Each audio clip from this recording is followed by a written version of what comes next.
ശബരിമല കയറുന്ന കന്യ അയ്യപ്പന്മാർ നിർബന്ധമായും തൊഴേണ്ട ഇടമാണ് ശരംകുത്തി.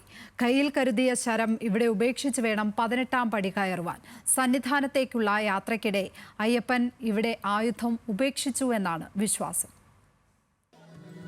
നീലിമല കയറുമ്പോൾ അപ്പാച്ചിമേടും ശബരിപീഠവും മരക്കൂട്ടവും പിന്നിട്ടാൽ ശരംകുത്തിയിലെത്തും.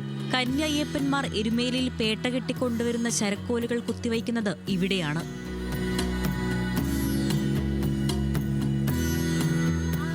മല അടക്കി വാണിരുന്ന ക്രൂരനായിരുന്ന ഉദയനനെ വധിച്ച ശേഷം അയ്യപ്പനും പോരാളികളും ഇവിടെ ശരം ഉപേക്ഷിച്ചതിന്റെ ഓർമ്മയ്ക്കായാണ് അയ്യപ്പന്മാർ ശരക്കോൽ കുത്തുന്നത്. പമ്പയിൽ നിന്നും എരുമേലിയിൽ നിന്നും ശരക്കോൽ വാങ്ങിയെത്തുന്ന കന്യ അയ്യപ്പന്മാർ ഇവിടെ ശരം കുത്തിയിരിക്കണമെന്ന് നിർബന്ധമുണ്ട്. 99% അയ്യപ്പന്മാരും ഓൺലൈൻ ശരംകുത്തിയായിട്ട് ശബരിപീഠം തെരഞ്ഞെടുത്ത് അവിടെയാണ് കുത്തുന്നത്.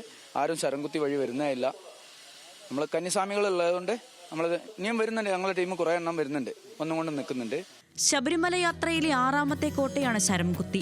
നടപ്പാതയുടെ അരികിൽ ശരം കൊണ്ട് നിറഞ്ഞ മരത്തെ വണങ്ങിയും തൊട്ടുതൊഴുതുമാണ് അയ്യപ്പന്മാർ നീങ്ങുക. തിരുവാഭരണത്തറയും ഇതിനോട് ചേർന്നാണ്. എന്നാൽ അടുത്ത കാലത്തായി പാതയിൽ വ്യത്യാസം വന്നതോടെ ശബരിപീഠത്തിൽ ശരംകുത്തി സന്നിധാനത്തെത്തുന്നവരും ഏറെയാണ്.